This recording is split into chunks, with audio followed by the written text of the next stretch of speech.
Saudara-saudari terkasih, pada hari Sabtu, 14 Juni 2025, bacaan dari Injil Matius, bab 5, ayat 33 sampai dengan ayat 37.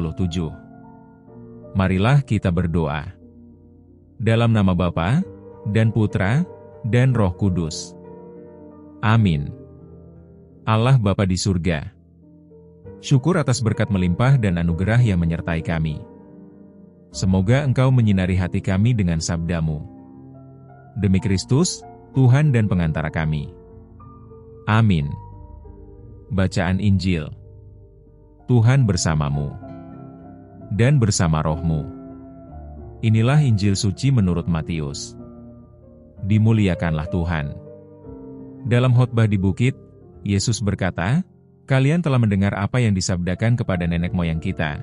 Jangan bersumpah palsu, melainkan peganglah sumpahmu di hadapan Tuhan. Tetapi aku berkata kepadamu, jangan sekali-kali bersumpah, baik demi langit, karena langit adalah tahta Allah, maupun demi bumi, karena bumi adalah tumpuan kakinya, ataupun demi Yerusalem, karena Yerusalem adalah kota Raja Agung. Jangan pula bersumpah demi kepalamu, karena engkau tidak berkuasa memutihkan atau menghitamkan sehelai rambut pun. Jika ya, hendaklah kalian katakannya, jika tidak, hendaklah kalian katakan tidak. Apa yang lebih daripada itu berasal dari si jahat." Demikianlah sabda Tuhan. Terpujilah Kristus. Renungan. Saudara-saudari terkasih, Tuhan mempunyai kuasa yang tidak bisa kita jangkau, sehingga kita dituntut untuk bersikap rendah hati. Kerendahan hati itu mengakui kuasa Tuhan yang begitu besar, sehingga kita merasa bahwa kita ini kecil. Setiap hal yang membawa berkat itu berasal dari Tuhan, dan semua hal yang dapat kita hasilkan itu karena penyertaan dari Tuhan. Kita hanya bisa mengendalikan diri untuk mengikuti kehendak Allah atau hanya mengikuti kehendak diri. Di dalam diri Allah ada kebenaran yang tidak dapat disangkal manusia, karena Ia mencipta dan menyelamatkan manusia. Melalui penyelamatannya, kita harus bersyukur dan melakukan kehendak-Nya.